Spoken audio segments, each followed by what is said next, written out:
Hello, good morning. എല്ലാ പ്രിയ കൂട്ടുകാർക്കും എൻ്റെ പുതിയ വീഡിയോയിലേക്ക് സ്വാഗതം. എല്ലാവരും സേഫായിട്ടിരിക്കുന്നു എന്ന് വിചാരിക്കുന്നു. ഞങ്ങളും ഇവിടെ സുഖമായിരിക്കുന്നു. നമ്മുടെ വയനാടിന് സംഭവിച്ച ദുരന്തത്തിൽ എല്ലാവരും വിഷമത്തിലാണെന്നറിയാം. അവർക്ക് വേണ്ടി നമുക്ക് പറ്റാവുന്ന രീതിയിൽ സഹായിക്കുകയും പ്രാർത്ഥിക്കുകയും ചെയ്യാം. ഇന്നൊരു ചെറിയ ബ്ലോഗായിട്ടാണ് ഞാൻ വന്നത്. എൻ്റെ കുറച്ച് വിശേഷങ്ങളും രാവിലത്തെ എൻ്റെ വീട്ടിലുണ്ടാകുന്ന കുറച്ച് കാര്യങ്ങളാണ് ഞാനിതിൽ ഉൾപ്പെടുത്തിയിരിക്കുന്നത്. എല്ലാവരും വീഡിയോ കണ്ട് ഒന്ന് സപ്പോർട്ട് ചെയ്യണേ. കർക്കിടക മാസത്തിൽ ഞാൻ രാവിലെ കുളിച്ച് വിളക്ക് വെക്കാറുണ്ട് കേട്ടോ. രാവിലെ തന്നെ കുളിയൊക്കെ കഴിഞ്ഞാൽ അന്നത്തെ ദിവസം നമ്മുടെ ശരീരത്തിനും മനസ്സിനും നല്ല ഉണർവ് ഉന്മേഷം നമുക്ക് ഉണ്ടാവൂലേ. അപ്പോൾ അതാ ചായക്ക് വെള്ളം വെച്ച് കൊടുക്കുക കേട്ടോ. എനിക്ക് സുരേട്ടനും രാവിലത്തെ ചായ നിർബന്ധമാണ്. രാവിലെ വെറും വയറ്റിൽ ഞാൻ ചിയാസീഡ് വെള്ളം കുടിക്കാറുണ്ട്. നമ്മൾ വെള്ളം കുടിക്കുമ്പോൾ ഇരുന്ന് കുടിക്കുന്നതാണ് നല്ലതെന്ന് ബുക്കിൽ വായിച്ചിരുന്നു. അതിനുശേഷം ഞാൻ വെള്ളം കുടിക്കുമ്പോൾ മാക്സിമം ഇരുന്ന് കുടിക്കാൻ ശ്രമിക്കാറുണ്ട്. പിന്നല്ലേ, എനിക്കൊരു ഹെർണിയയുടെ സർജറി കഴിഞ്ഞത് കാരണം 6 ആഴ്ച ബെഡ് റെസ്റ്റിലായിരുന്നു. ഇപ്പോൾ റെസ്റ്റൊക്കെ കഴിഞ്ഞു കേട്ടോ. ഇനി 6 മാസം വെയിറ്റ് ഉള്ളതും കുഞ്ഞു നിവർന്നും ജോലികൾ ചെയ്യാൻ പാടില്ല എന്നാണ് ഡോക്ടർ പറഞ്ഞത്. സുരാട്ടനും മക്കളുമാണ് വീട്ടുജോലികളൊക്കെ ചെയ്തു തന്നത്. ഇപ്പോൾ ഞാൻ ഇങ്ങനെ ചെറിയ ജോലികളൊക്കെയാണ് ചെയ്യുന്നത്.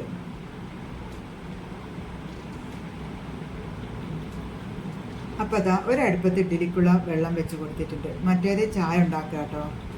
മോള് ചായ കുടിക്കില്ല, അവൾ ചിയാസീഡിൻ്റെ വെള്ളമാണ് കുടിക്കുന്നത്. അപ്പം അതാ ചായ റെഡിയായി, ഞങ്ങൾ ചായ കുടിക്കട്ടെ.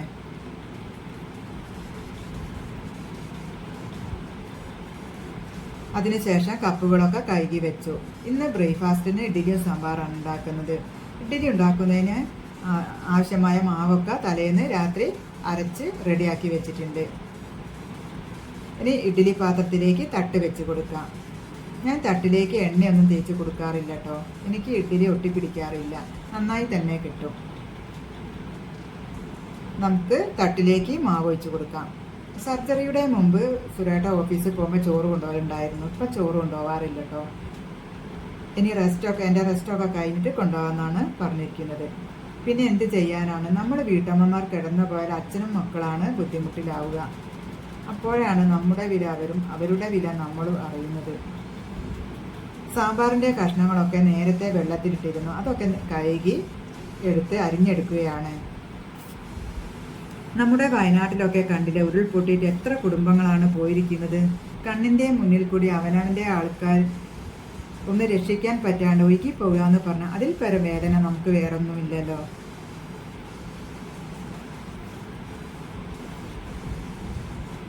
പിന്നെ അതാ തേങ്ങ വറുത്തെടുക്കാം. വെളിച്ചെണ്ണ ഒഴിച്ചു കൊടുത്തു. അതിലേക്ക് ചെറിയ കഷ്ണം കായ ഇട്ട് കൊടുക്കാം. അത് മൂത്ത് വരുമ്പോൾ ഞാൻ മുഴുവൻ മല്ലിയാണ് കേട്ടോ ചേർത്ത് കൊടുക്കുന്നത്. കാരണം എൻ്റെ മല്ലിപ്പൊടി തീർന്നിരുന്നു. നമ്മൾ തേങ്ങയിലേക്ക് ഇങ്ങനെ മുഴുവൻ മല്ലി ചേർത്ത് കൊടുക്കുകയാണെങ്കിൽ മല്ലി ഉണങ്ങിയിട്ട് വേണം തേങ്ങ ചേർത്ത് കൊടുക്കാൻ. രണ്ടും കൂടി ഇട്ട് കൊടുക്കുകയാണെങ്കിൽ മല്ലി ഉണങ്ങില്ല. സാമ്പാറിന് ഒരു പച്ച മല്ലിയുടെ ചുവയായിരിക്കും ഉണ്ടാവുക. അത് സാമ്പാറിൻ്റെ ടേസ്റ്റിന് തന്നെ വ്യത്യാസമായിരിക്കും.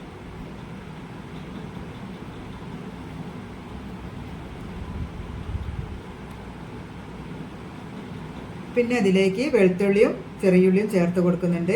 അത് വാടിയതിന് ശേഷം ആവശ്യത്തിന് തേങ്ങ ചേർത്ത് കൊടുക്കാം.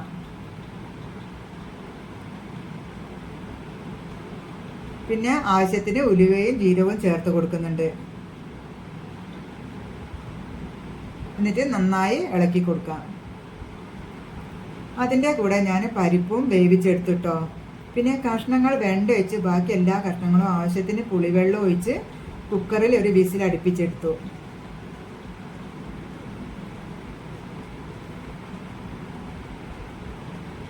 പൊടികൾ കുറച്ച് തേങ്ങ വറുക്കുമ്പോൾ അതിലേക്ക് ചേർത്ത് കൊടുക്കും. കുറച്ച് കഷ്ണത്തിലും ചേർത്ത് കൊടുക്കും കേട്ടോ.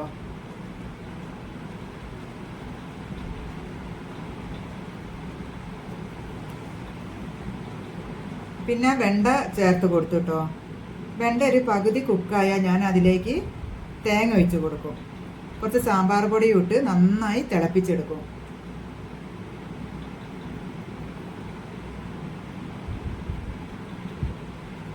എണ്ണ തെളിഞ്ഞ് വരുന്നവരെ തിളപ്പിച്ചെടുക്കാം. ഇതാ സാമ്പാർ റെഡിയായി. ഇനി നമുക്ക് കടുക് പൊട്ടിക്കാം. കടുക്, വറ്റൽമുളക്, കറിവേപ്പില വഴറ്റി കറിയിലേക്ക് ഒഴിച്ച് കൊടുക്കാം. പിന്നെ ഒരു തേങ്ങാ ചട്ടിനിയും കൂടി ഉണ്ടാക്കിട്ടോ. ഞങ്ങൾ ഇഡ്ഡലിയും സാമ്പാറും ചട്ടിനിയും കൂട്ടി ചായ കുടിക്കട്ടെ.